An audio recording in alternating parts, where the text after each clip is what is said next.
أعوذ بالله من الشيطان الرجيم. بسم الله الرحمن الرحيم. Pertama nuzul yang dimuliakan Allah Subhanahu wa taala. Qala Rasulullah sallallahu alaihi wasallam, la yadkhulul jannah, tak masuk surga seorang pun di antara kamu. Ibu yang elak datang ke masjid kau tidak masuk surga. Bu, masuk surga ibu. Tak masuk surga, ibu-ibu tidak masuk surga. Bapak-bapak yang sudah hadir ke masjid ini tak masuk surga. La yadkhulul jannah.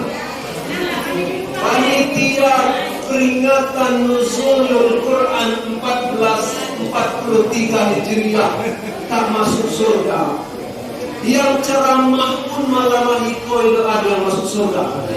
Tidak ada yang masuk surga. La yadkhulul jannah.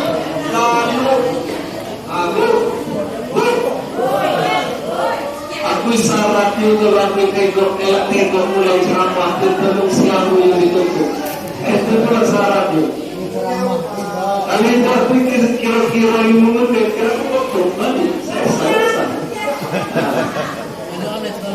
Malamnya yang ceramah. Apa di situ? Ya, bapak-bapak ini.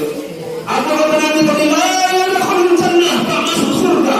Kalau seandainya hadis ini cuma batas itu Bapak dan Ibu, maka tidak akan mungkin orang Sukamedan memperingati nuzulul Quran. Apa memperingati nuzulul Quran? Tidak hanya masuk surga, kata Nabi, la yadkhulul jannah, tak masuk surga. Tapi hadis itu dilanjutkan oleh Nabi, la yadkhulul jannah hatta tu'minu, tidak akan masuk surga seorang pun di antara kamu sampai kamu beriman kepada Allah. Artinya orang-orang yang tidak masuk surga itu orang yang tidak beriman kepada Allah. Maka syarat masuk surga yang paling sederhana dua syarat masuk surga paling sederhana. Pertama, beriman kepada Allah. Definisi iman itu apa definisi iman? Al-imanu tasdiqu fi qalbi wa iqraru bil lisan wa a'malu bil arkan. Iman itu kita percaya dalam hati. Dalam hati Allah berkata, la ilaha illallah, tiada Tuhan kecuali Allah. Muhammad dan Rasulullah.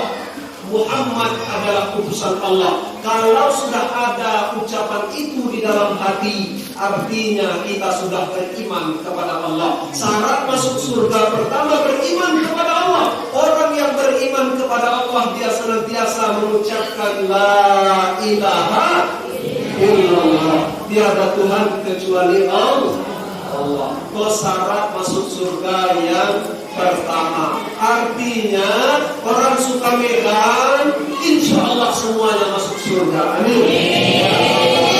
Karena rata-rata orang Sukamedan agamanya Islam insya Allah. Ada yang non Muslim. Kalaupun aku itu apa? Keyakinan masih lakum dinukum waliyadin. Silakan mereka punya keyakinan. Itu syarat yang pertama. Syarat yang kedua, hatta tu'minu wa la tu'minu hatta tahabbun. Syarat masuk surga yang kedua sangat sederhana. Apa kata Nabi? Saling berkasih sayang. Yang tua sayang sama yang muda, yang muda hormat pada yang lebih tua. Usah cuma sayang ke pacar juga. Jangan cuma sayang sama bete, usah cuma sayang sama istri, usah cuma sayang sama suami, tapi sesama Muslim harus saling berkasih sayang. Cara yang paling sederhana untuk berkasih sayang kata Nabi, afsus salam bainakum, tebarkan salam di antara kamu. Maka ketika ada orang mengucapkan salam berarti dia menebarkan kasih sayang. Ketika dia menebarkan kasih sayang, maka insya Allah dia akan masuk ke dalam surganya Allah Subhanahu wa ta'ala. Amin. Ya Rabbal alamin. Mengucapkan salam Pak hukumnya sunnah. Mengucapkan salam hukumnya sunnah. Kalaupun tidak dikerjakan di definisi sunnah, dikerjakan berpahala, ditinggalkan tidak apa-apa. definisi sunat. Tapi menjawab salam hukumnya wajib. Definisi wajib dikerjakan berpahala, ditinggalkan dapat dosa. Maka sebelum aku mengucapkan salam, aku pengen sampaikan dulu apa manfaat menyampaikan salam. Jangan sampai nanti bapak dan ibu ketika to'im mengucapkan salam, siapapun ada manusia mengucapkan salam umat Islam, kita terlena dengan gadgetnya. Anak-anak muda terlena dengan HP. Anak-anak muda terlena dengan HP. Ibu-ibu terlena dengan cerita-cerita. Bapak-bapak terlena dengan menikmati rokok. Bukan dilarang rokok. Aku udah melarang rokok. Yang ahli hisab silakan menghisab rokok. Bapak. Kalau acara bebas pulang oke lah. Semua acara bebas. Kita berkunjung, silakan berkunjung Pak. Kau berkunjung. Yang itu berkunjung silakan berkunjung. Yang itu nyanda silakan nyanda. Yang itu sambil makan kue, minum apa sebagainya silakan Pak Bu. Masa habis kue. Ya kalau kawan udah ceramah, bapak-bapak ibu yang dimuliakan Allah Subhanahu wa Ta'ala, mengucapkan salam hukumnya sunnah, menjawab salam hukumnya wajib. Oleh karena itu maka kata Nabi Salam bainakum, sebarkan salam di antara kamu. Kalau ingin mengucapkan salam kepada orang suku Medan, karena malamku yang kedua kalinya saya pulang ke Sukabumi. Waktu itu Isra Mi'raj rencananya di masjid, tapi gagal. Gagal karena bukan karena panitia membatalkan, tapi qadarullah terjadi di Sukabumi. Takdir Allah terjadi di Sukabumi. Bukan digagalkan acaranya, cuma acara itu gagal di masjid. Acara itu di dekat takziah sekalian. Ayah itu datang takziah waktu tunane, nanti dibuat juga ya. Cuman yang itu tepat buyuk, insya Allah tepat nungguin. Ya. Jadi Bapak Ibu apa kata Nabi Salam bainakum, tebarkan salam di antara kamu. Maka kalau ucapkan malam hari ini, Assalamualaikum warahmatullahi wabarakatuh.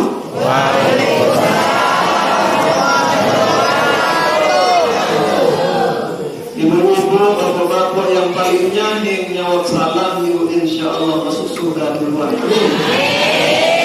Yang nyawab salam yuk cuma berbisi-bisi baik masuk surga juga tapi di belakang gitu. Yang tidak jawab salam tak masuk surga. Yang tidak jawab salam tak masuk surga. Walaupun ibu-ibu yang nyahin, bapak-bapak yang nyahin tadi jawab salam yuk masuk surga. Ketika ibu-ibu boleh duluan masuk surga, bapak-bapak silahkan duluan masuk surga.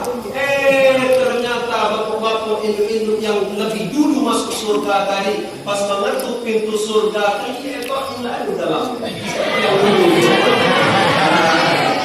Bapak-bapak yang dimuliakan Allah Subhanahu wa Ta'ala, Alhamdulillahirabbil alamin.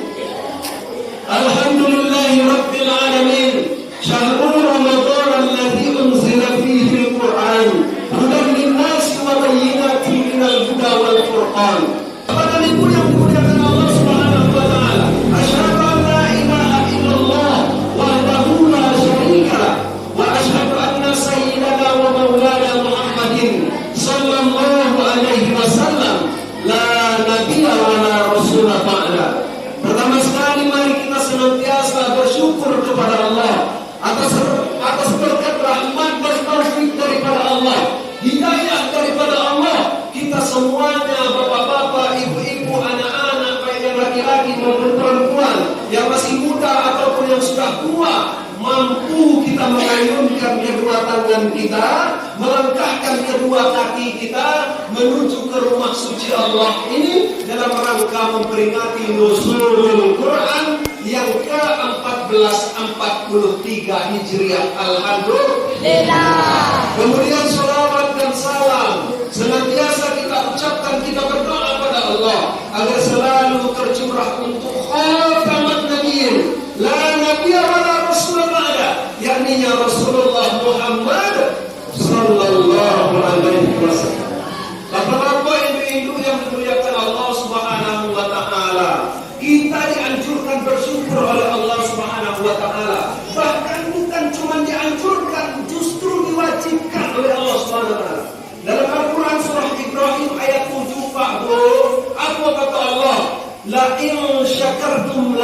azidannakum wa la in kafartum inna adzabi lasyadid. Barang siapa yang bersyukur atas nikmat yang aku berikan, niscaya akan aku tambah nikmat-nikmat yang lain. Kalau ada Allah berikan nikmat rezeki yang banyak, tanda orang punya rezeki banyak itu bersyukur, sebagian daripada rezekinya dia bagikan kepada orang-orang yang membutuhkan. Sebagian daripada rezekinya dia sedekahkan, sebagian daripada rezekinya dia infakkan, sebagian daripada rezekinya dia berikan kepada orang-orang fakir, miskin, anak yatim, ibnu sabil dan fisabilillah dan lain sebagainya. Mumpung malam mahiko adu kota, aku lihat ibu tu nak jam kota. Aku kira tu nak kota masjid bu, kota masjid tu nak, kota amal masjid. Mumpung adu kota amal masjid, pusat dia apa itu di jalan kaki. Membagikan rezeki, tanda bersyukur kepada Allah Subhanahu wa Ta'ala. Cuman kota itu berjalan usah di belakang sana baik, usah berjalan di belakang sana baik bu. Karena di belakang sana dia maaf tu kira yang keluar cuma yang kerincing-kerincing, yang pakar-pakar, yang bos-bos itu kan mumpung lah. Jangan mumpung lah. Keluar lah yang warung merah, binti sawit yang manyok keluar lah binti sawit itu. Bapak-bapak ibu-ibu yang dimuliakan Allah Subhanahu wa Ta'ala. Kenapa demikian? Karena kita umat Islam wajib bersyukur pada Allah. La in syakartum la azidannakum wa la in kafartum inna adzabi lasyadid. Siapa yang bersyukur atas nikmatku kepada Allah, niscaya akan aku tambah nikmat yang baik untukmu. Wa la in kafartum, siapa yang kufur, tak mau dia bersyukur, banyak dia rezeki tapi tak mau dia berbagi, maka ingat kata Allah, inna adzabi lasyadid, azabku sangatlah pedih. Bapak Ibu yang dimuliakan Allah Subhanahu wa Ta'ala. Kemudian kenapa kita dianjurkan berselawat kepada beliau Nabi besar Muhammad sallallahu alaihi wasallam? Siapa yang suruh kita berselawat pada Nabi? Siapa yang mengajarkan kita berselawat pada Nabi? Apa imbalannya bagi kita yang senantiasa berselawat pada Nabi? Allah Subhanahu wa Ta'ala berfirman, hampir setiap Jumat Bilal mengucapkan ayat. Mana ayat itu Pak? Innallaha wa malaikatahu yusholluna 'alan nabi ya ayyuhalladzina amanu shollu 'alaihi wa sallimu taslima. Sesungguhnya Allah dan malaikat Allah berselawat atas Nabi. Dipanggil oleh Allah, ya ayyuhalladzina amanu, wahai orang-orang yang beriman. Ibu tadi beriman pada Allah, Bu? Yakin ada Allah? Yakin ada Allah, Bu? Semua yakin, Bu. Kalau jawab itu kau hasil berarti kau yakin. Yakin ada Allah? Ya. Tekena semua jelas. Yakin ada Allah, yakin. Mana bunyi la ilaha illallah?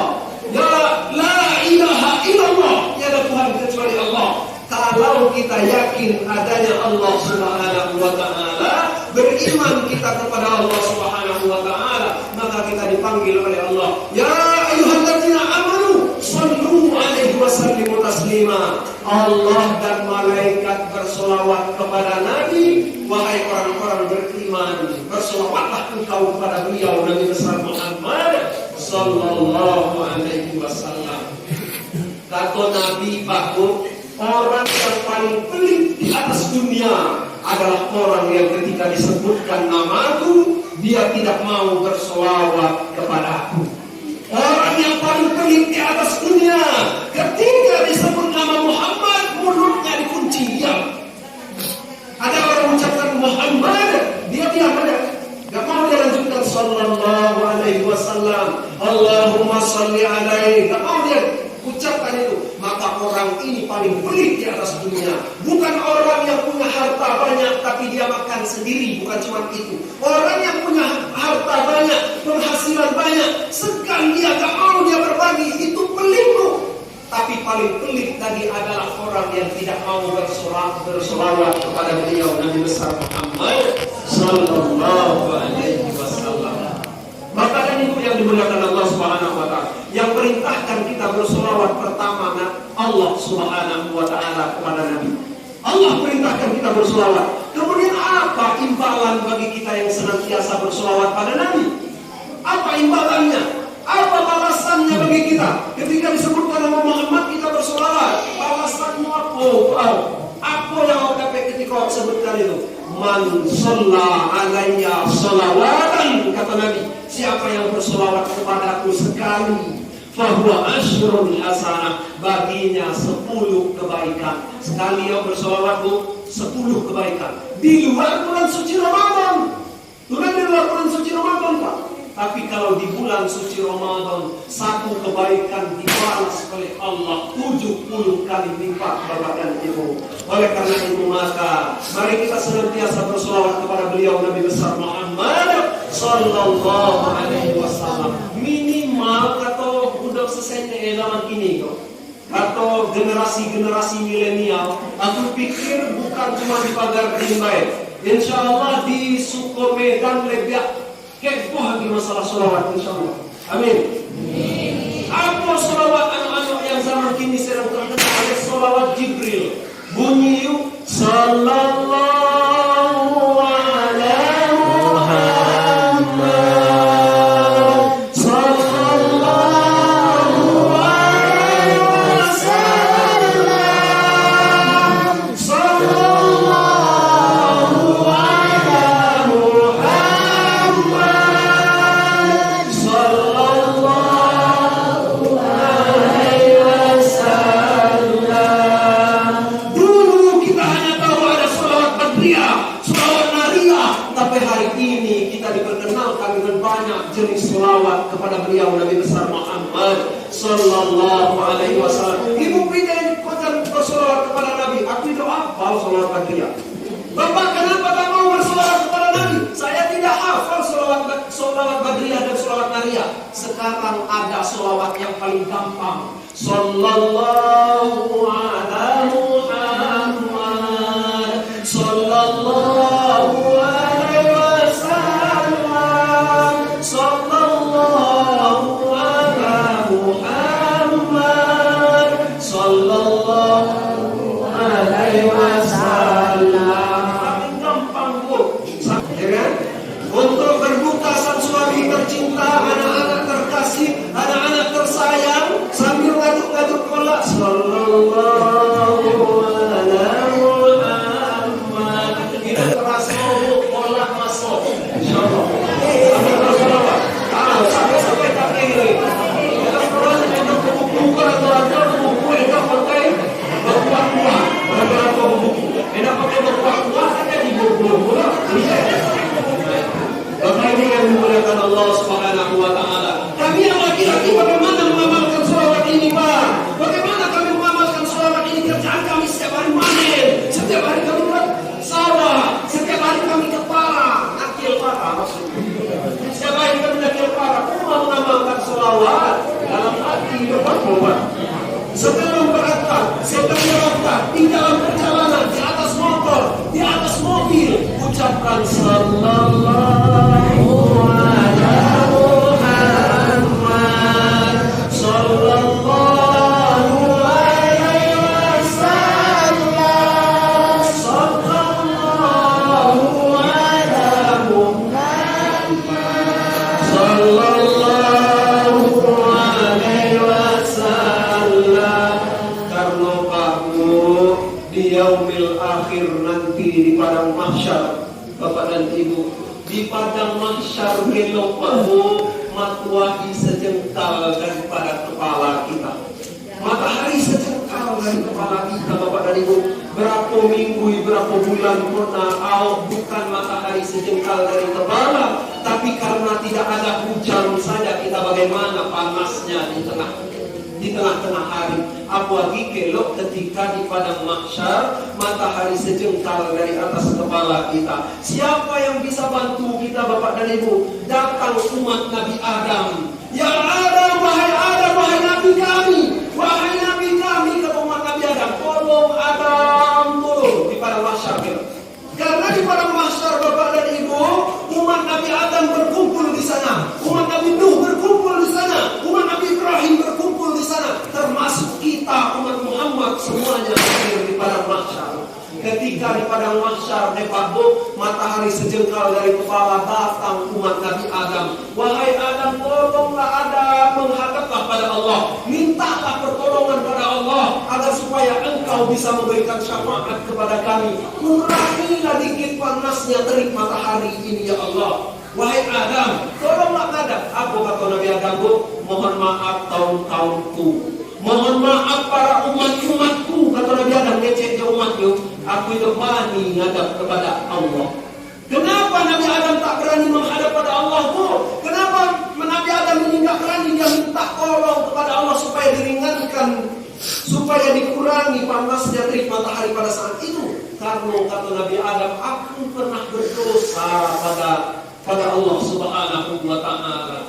Mana dosamu? Wala taqraba hazihi sajarah. Kata Allah dalam Al-Quran, Pak, wahai Adam, jangan kau dekati pohon ini. Jangan engkau dekati pohon ini, kata Allah. Ngomong sama Adam, Pak Bu. Jangan engkau dekati pohon ini. Pohon apa namanya, Pak Bu? Pohon kuldi. Jangan engkau dekati pohon ini. Nabi Adam, apa kata Nabi Adam? Aku bukan hanya mendekati, justru buahnya aku makan. Itulah dosaku kepada Allah yang membuat aku tidak mampu minta syafaat supaya bisa menolong engkau. Kemudian datang Nabi Adam. Kemudian datang pula umat Nabi Musa alaihissalam. Wahai Musa, tolong Musa, temui Allah, mintalah kepada Allah, kurangilah asap kami ini wahai Musa. Mintalah kepada Allah. Aku tidak berani, kata Nabi Musa. Tak berani aku minta pada Allah. Malu aku mau menghadap kepada Allah. Kenapa Nabi Musa malu? Karena ternyata Nabi Musa pernah berdosa pada Allah. Apa dosa Nabi Musa? Suatu ketika Allah berfirman, jangan engkau fikirkan zatku, tapi fikirkan apa yang aku ciptakan, kata Allah.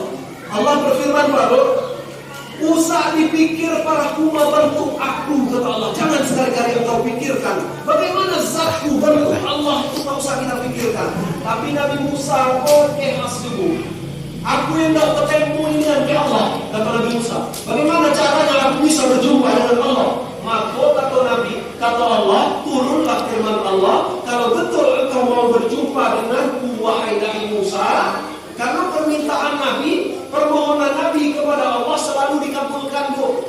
Walaupun bagaimanapun selalu dikabulkan oleh Allah Subhanahu wa Ta'ala. Maka permintaan Nabi Musa untuk berjumpa dengan Allah dikabulkan oleh Allah Subhanahu wa Ta'ala. Kalau memang betul mau berjumpa denganku, kata Allah, kau datanglah ke atas bukit itu, kemudian kau lihat ke atas langit sana. Nah, suatu ketika kau lihat ke atas langit sana nanti, ketika engkau terkejut di situ, maka itulah Allah. Firman Allah, Bapak dan Ibu. Kemudian Bapak dan Ibu, sempat hidup Nabi Musa yang melihat bagaimana wujud Allah. Ketika ada, maka doa ini kilat. Ketika ada kilat, belum Allah yang tampil. Kilat tanda-tanda Allah akan hadir di tempat itu. Tanda-tanda Allah akan hadir di tempat itu. Lalu Nabi Musa pingsan 7 hari 7 malam. Pingsan 7 hari 7 malam. Oleh karena itu ketika Nabi Musa sadar, minta ampun dia, ya Allah, ya Tuhanku, ampun, tidak akan pernah aku minta berjumpa dengan engkau lagi Allah. Itulah dosa Nabi Musa sehingga dia tidak bisa memberikan syafaat kepada umatnya. Lalu datang orang Sukamedan, bapak-bapak dan ibu. Datang orang Sukamedan, ibu-ibu datang, bapak-bapak datang, remaja masjid datang, anak-anak datang menghadap kepada Nabi besar Muhammad sallallahu alaihi wasallam. Ketika awak datang, aku ya Rasulullah, ya Habibullah, wahai Rasulullah, wahai kekasih Allah, tolonglah ya Muhammad, mintalah kepada Allah supaya engkau bisa memberi syafaat kepada kami. Satu-satunya Nabi yang berani menghadap Allah, beliau Nabi besar Muhammad sallallahu alaihi wasallam. Tapi siapa yang beliau beri syafaat, Pak Bu? Yang beliau beri syafaat itu adalah orang yang senantiasa bersolawat ketika disebutkan nama beliau. Maka mudah-mudahan salah satu yang beliau berikan syafaat nanti adalah masyarakat desa Sukamedan. Amin. Cuma termasuk aku juga, insyaallah. Termasuk aku juga, bukan cuma masyarakat Sukamedan saja. Bapak Ibu yang dimuliakan Allah Subhanahu wa taala. Bangun pagi malah setengah 10 pulang lagi. Tanggal di mana Al-Qur'an pertama turun betul 17 Ramadan. Tapi kapan kita memperingati? Asal masih dalam bulan suci Ramadan, maka insya Allah bulan suci Ramadan ini termasuk bulan Al-Qur'an. Maka kata Nabi, ketika di bulan Rajab dan bulan Sya'ban, masuk bulan Sya'ban, masuk bulan Rajab, masuk bulan Rajab dan bulan Sya'ban, Nabi selalu mengucapkan marhaban ya Ramadan, marhaban ya syahrul siyam, marhaban ya syahrul maghfirah, marhaban ya syahrul rahmah, marhaban ya syahrul Quran.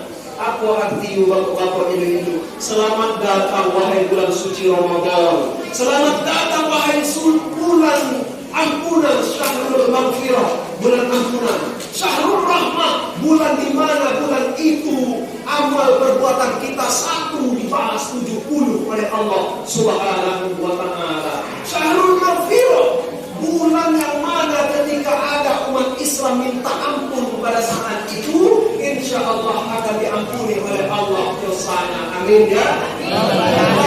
Termasuklah orang-orang yang diampuni Allah ini orang sebagai tanda. Amin.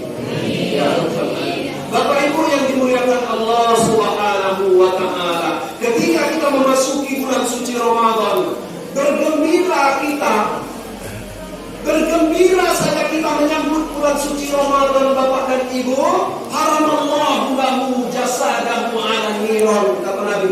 Siapa yang bergembira menyambut bulan suci Ramadan, menyambut kedatangan bulan suci Ramadan, maka Allah mengharamkan jasadnya disentuh oleh api neraka. Wah, luar biasa ya, luar biasa, masya Allah, luar biasa. Apa kata Nabi? Man, siapa? Fariha bidukhuli Ramadan. Siapa yang senang menyambut kedatangan bulan suci Ramadan, haramallahu lahu jasadahu 'ala niran. Allah akan mengharamkan jasadnya disentuh oleh api neraka. Tapi bukan cuma sekedar gembira kemudian tidak puasa. Bukan cuma sekedar itu aja Bapak dan Ibu. Ini banyak orang yang senang datang bulan suci Ramadan. Senang orang ketika datang bulan suci Ramadan diumumkan oleh pegawai masjid, bapak-bapak Indo-Indo, insya Allah malam kelok mulai sembahyang tarawih. Besok insya Allah kita mulai makan sahur dan besok insya Allah mulai berpuasa. Wah, senang luar biasa. Kami udah masuk. Berarti orang yang diharamkan jasadnya disentuh oleh api neraka, siapa dia? Man shoma Ramadhana imanan wa ihtisaban ghufira lahu ma taqaddama min dhanbi. Bukan cuma gembira di baru. Kalau yang gembira menyambut bulan suci Ramadan, paling gembira menyambut bulan suci Ramadan siapa kamu? Yang paling gembira di anak-anak. Ini yang paling gembira anak-anak. Karena di bulan-bulan yang lain ibu-ibu biasa masuk gulai itu, kalau gulai ayam cukup gulai ayam telah. Coba dulu yang lain lagi saja. Gulai ayam misalnya, kalau di gulai ayam itu cukup dengan digulai. Cukup dengan digulai. Itu ada kue, itu ada kolak, itu ada apapun yang lain. Tapi masuk bulan suci Ramadan, apa yang terjadi bapak-bapak ini itu? Nafsu wau yang siang-siang malinya kurang lewat. Ngerti bahasa ini Pak? Ngerti kan? Melihat orang lewat, orang jualan es, beli es. Orang jualan cola, beli cola. Orang jualan gulai, beli gulai. Padahal kadang-kadang tuh awak masuk gulai jengkol di rumah, uang jual gulai jengkol juga jengkol juga. Sama mereka. Ini bapak-bapak itu nafsu di siang hari itu bukan main. Maka kata Nabi, man shoma Ramadhana imanan wa ihtisaban ghufira lahu ma taqaddama min dhanbi. Siapa yang senantiasa berpuasa pada bulan suci Ramadan, ia menyambut bulan suci Ramadan itu tujuannya betul-betul enak berpuasa supaya mendapatkan maghfirahnya Allah. Apa maghfirah? Ampunan daripada Allah. Supaya mendapatkan rahmat Allah. Apa rahmat? Rahmat itu dibihi pahala berlipat ganda oleh Allah SWT. Dia ingin mendapatkan bulan Al-Quran, bulan yang dimana bulan suci Ramadan itu Al-Quran diturunkan oleh Allah Subhanahu wa Ta'ala. Maka bapak-bapak yang rindu, siapa yang senantiasa bergembira menyambut bulan suci Ramadan tadi dengan melaksanakan ibadah puasa lillahi ta'ala, dia berpuasa itu imanan wa hisaban, penuh keimanan dan penuh perhitungan.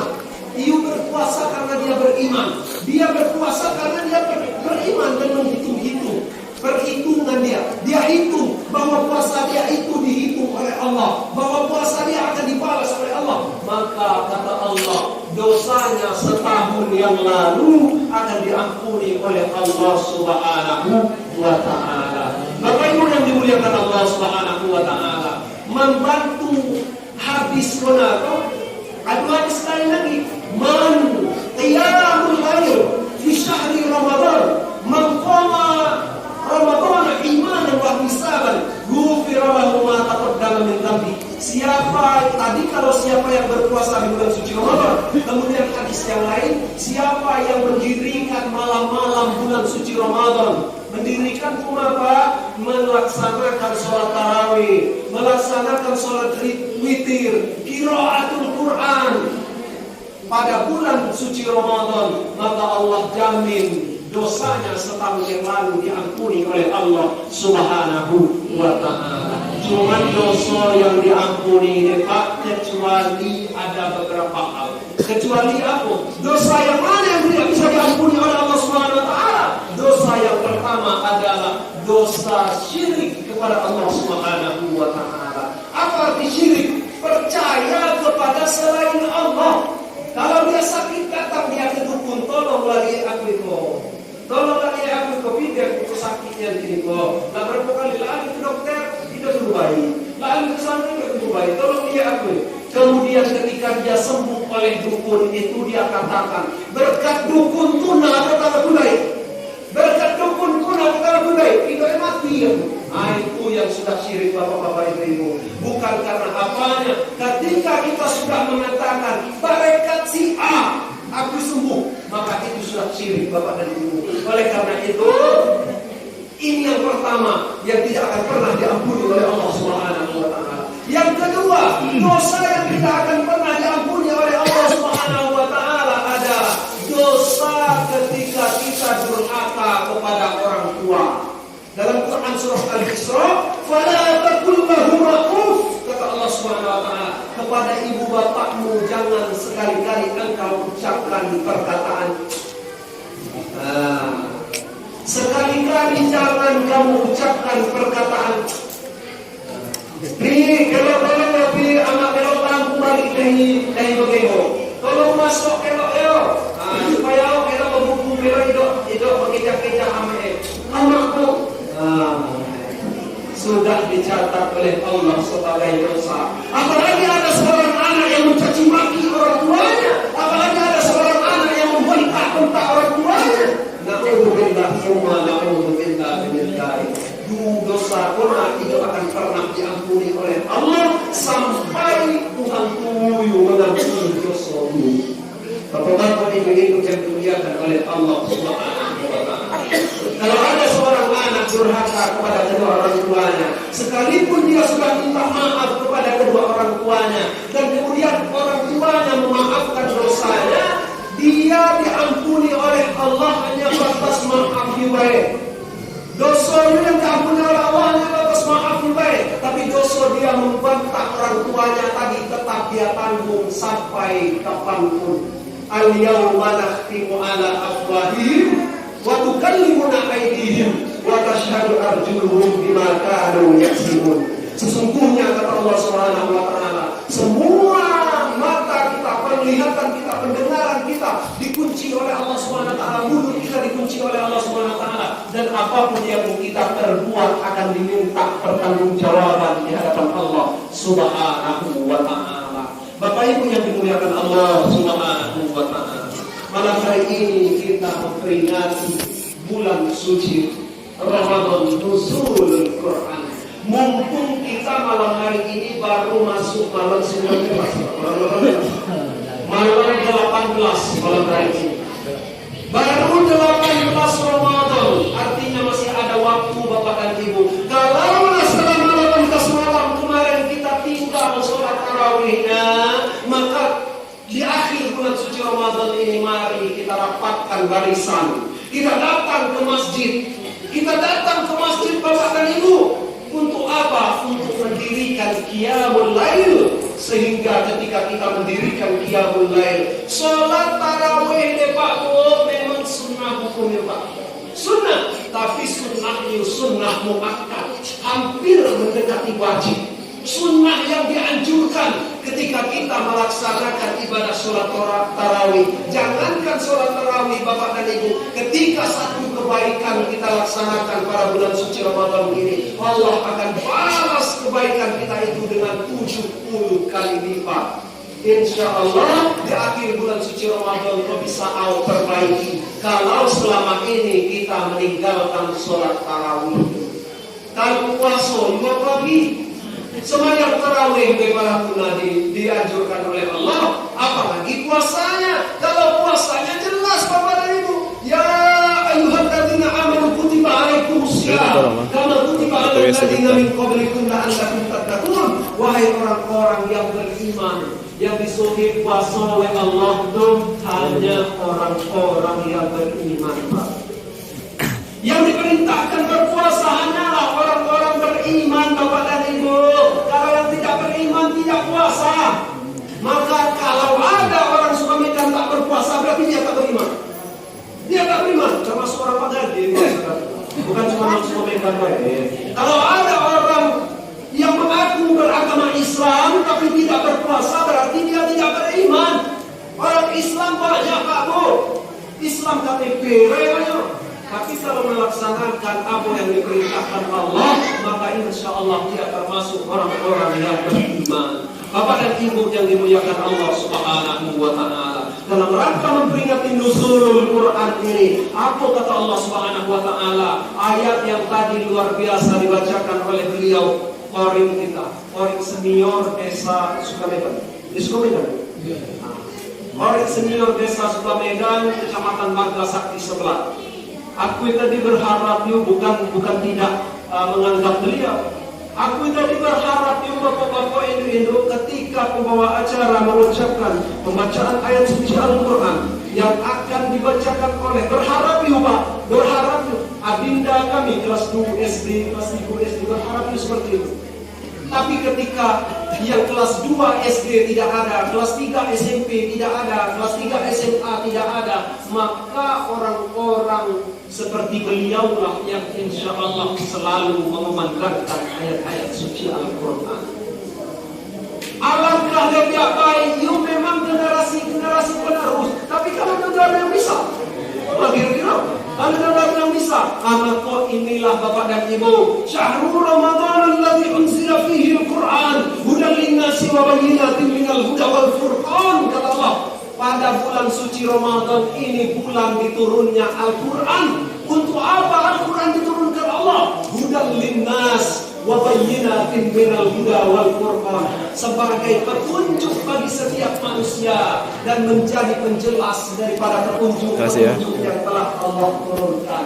Bapak-bapak Indo, PR awak sebagai orang tua, PR kita sebagai orang tua Bapak dan Ibu. Kenapa kita diwajibkan membaca Al-Quran? Membaca Al-Quran itu wajib Bapak dan Ibu. Maka kata Nabi, khairun nas man ta'allama al-Quran wa 'allamahu. Sebaik-baik manusia adalah orang yang belajar Al-Quran dan kemudian dia amalkan Al-Quran itu. Sebaik-baik manusia Bapak dan Ibu. Berarti orang yang tidak belajar Al-Quran, yang malas dia belajar Al-Quran, berarti bukan orang yang baik Bapak dan Ibu. Kalau anak isuai ngaji ukojan, maka bukan anak yang baik. Bapak Ibu yang dimuliakan Allah Subhanahu wa Ta'ala. Kok kadang-kadang adu pula anak yang mengaji, tapi caranya agak jauh dikit, malas nate. Apa sih nate? Alasan gue alasan itu lah mengaji no. Apa saya upaya ini? Mau balik itu. Bapak Ibu yang dimuliakan Allah Subhanahu wa Ta'ala, supaya anak kita bisa baca Al-Quran, agar supaya anak kita mau belajar Al-Quran, maka uang tunggu semayang maghrib mengaji, Tidak ada mengaji juga apa kan tidak bisa mengaji. Apa harus mengaji? Apa harus bisa mengaji? Kalaupun kita seorang ayah tak bisa baca Al-Quran, Pak, alangkah indahnya ketika kita mendengarkan Al-Quran dibaca oleh anak kita. Bapak Ibu yang dimuliakan Allah Subhanahu wa Ta'ala. Maka Pak Bu, kalau zaman ini gampang aja supaya bisa baca Al-Quran. Kalau zaman dulu susah Pak Bu, di pagar dinding aku dengar cerita dari senior-senior. Usaha kalah tua di bapak aku usia sekitar 55 tahun gini bapak aku. Apa ketika bertanya, kami dulu ini belajar Al-Quran ke bahasa ibu. Nenang ayah kita nanti Pak. Nyebrang sungai besar supaya bisa datang ke tempat guru belajar Al-Quran. Kemudian melewati Imbu Gedang, lewat Imbu Gedang supaya sampai ke TPI guru bisa belajar Al-Quran. Apa itu kenapa? Karena zaman dulu orang yang bisa baca Al-Quran itu dari sekian ribu orang di desa itu bisa dihitung pakai jari paling 10 orang yang bisa baca Al-Quran. Tapi hari ini Bapak dan Ibu tidak ada alasan bagi kita, tidak ada alasan bagi Bapak dan Ibu untuk tidak memerintahkan anak-anaknya belajar Al-Quran. Hampir setiap anak-anak sekolah kini bisa baca Al-Quran. Kini kelengkap-kelengkap gampang lagi masukkan mereka ke pondok-pondok pesantren, masukkan mereka ke sekolah-sekolah agama, masukkan mereka ke TPA MDA. Nah, mohon maaf Bu, beberapa waktu lalu tersebut aku masuk ke Medan Madu yang sekolah di adik pesantren Darul Ilmi. Ternyata aku baru tinggi, Asep sekolah di pesantren Darul Ilmi.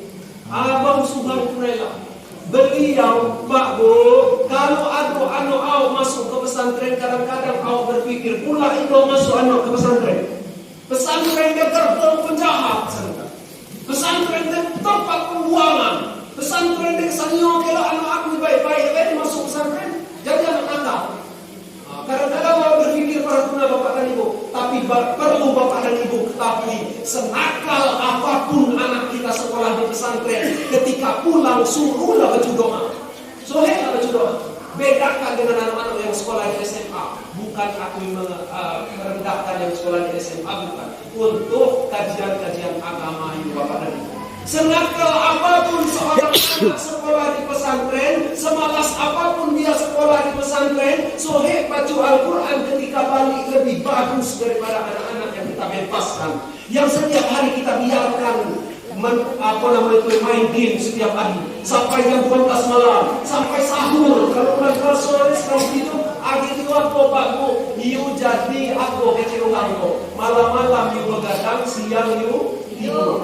Bapak Ibu yang dimuliakan Allah Subhanahu wa Ta'ala. Saya tidak mau menyekolahkan anak saya ke pesantren-pesantren yang dekat sini. Kenapa nggak mau? Karena pesantrennya jelek, karena aturannya nggak ada, karena ininya nggak ada. Sekali lagi saya katakan, ketika ada seorang anak masuk pesantren, sejelek apapun pesantren itu, sekurang apapun aturan-aturan yang berjalan di pesantren itu, maka insya Allah dengan sendirinya anak ini akan bisa apapun yang kita minta kepada Ibu.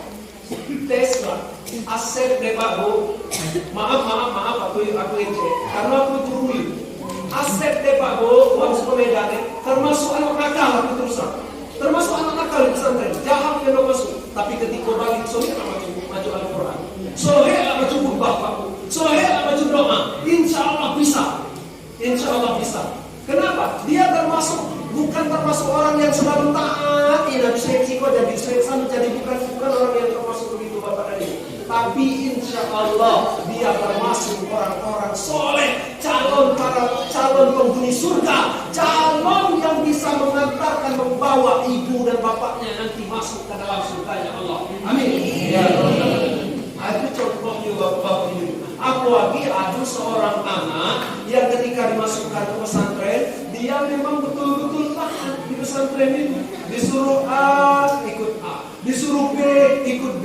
Maka insya Allah Bapak dan Ibu, memang Pak Bu, tidak semua alumni pesantren bisa disuruh ceramah.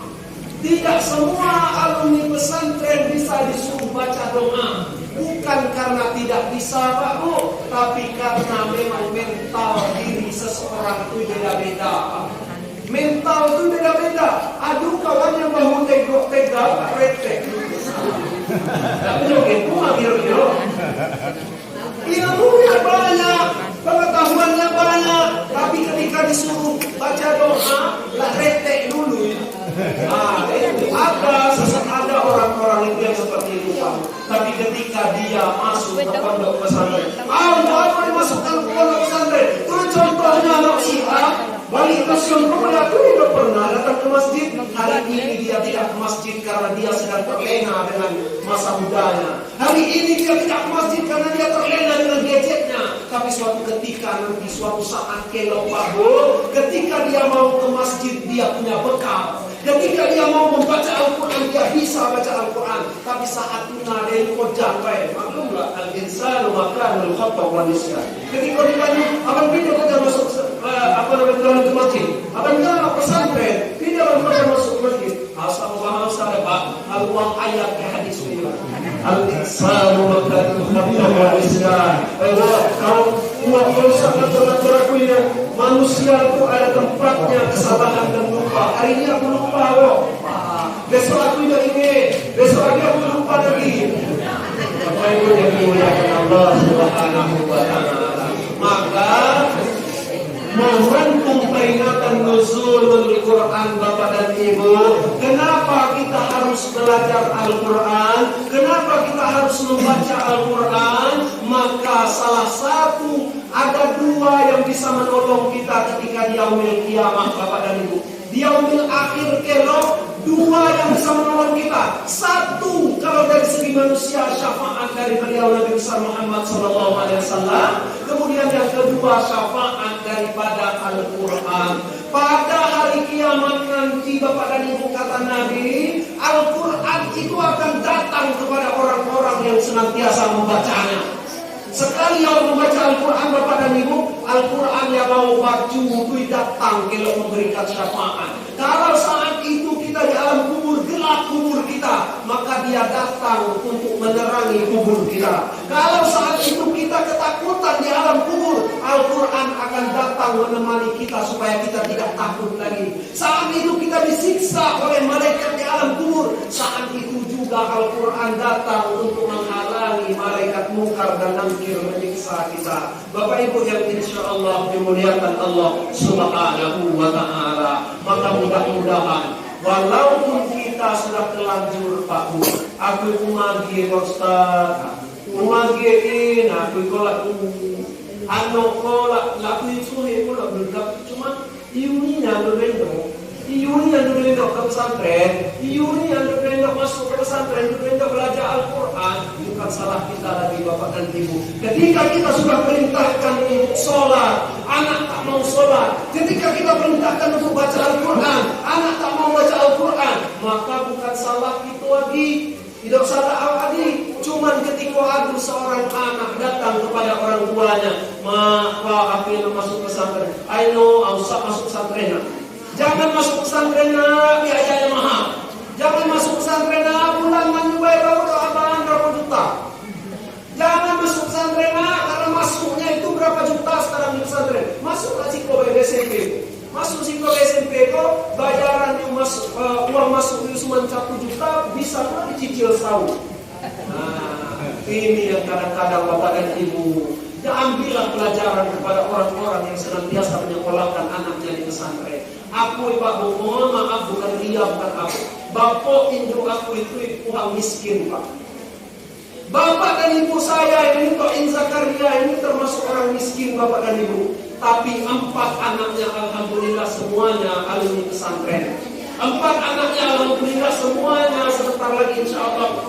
Maaf. Sarjana kan insya Allah. Insya Allah. Ini tinggal yang bungsu sedang kakaknya. Yang bungsu sedang kakaknya. Setiap orang berkata, oh itu akan tamat anak si A, mana bibit sih. Orang miskin mau sekolahkan anaknya ke pesantren, tidak akan tamat anak si A. Dari mana dia dapat duit? Dia orang miskin, anaknya sekolah di pesantren, per bulan 500.000. Zaman aku namun 500.000 Pak. Zaman kini kok 1 jutaan kalau dibukul. Per bulan 500.000, makan di sebulan beda cukup 500.000. tidak akan dapat. Dia tidak akan tamat anak-anak mereka. Tapi apa Pak Bu? Bapaknya itu akui setiap lewat tutup telinga. Arti tutup telinga dia itu mubris. Tidak yang peduli, terserah orang mau berkata apa, yang penting anakku masuk ke pesantren. Anakku masuk ke pesantren. Alhamdulillah Bapak dan Ibu, sampai tamat. Yang paling berkah bagi Bapak dan Ibu bukan karena rezekinya banyak. Kita masukkan anak ke pesantren bukan kita harapkan rezeki banyak, tapi yang paling penting adalah yang terbukti kepada ibu dan bapak aku. Alhamdulillah Pak Bu, mulai aku masuk pesantren tahun 2006 sampai aku tamat pesantren 2011 Pak Bu, ya, tamat pesantren 2011. Sekalipun ibu dan bapakku alhamdulillah aku ucapkan tidak pernah masuk rumah sakit. Apalagi usaha masuk rumah sakit Pak Bu, lalu ke puskesmas minta bermatik hidup. Alhamdulillah. Itu berkah daripada Al-Quran, berkah daripada anaknya menuntut ilmu agama di pondok pesantren. Maka insya Allah pagi lusuh, besok-besok aku saya mau dengar ada informasi terbaru dari desa Sukamedan. Oh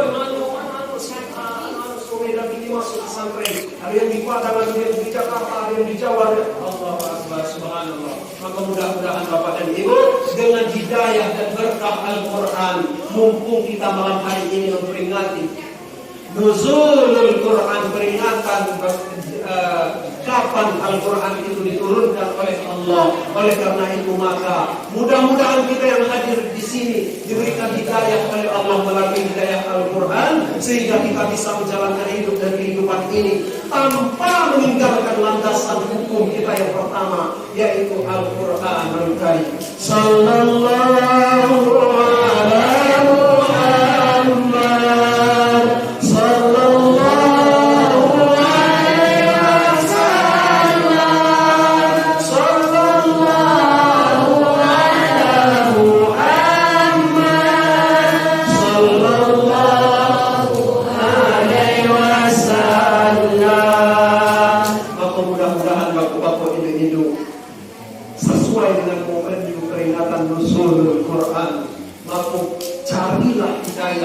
Al-Quran, carilah rezeki berdasarkan Al-Quran, jalanilah hidup kita ini sesuai dengan tuntunan Al-Quran.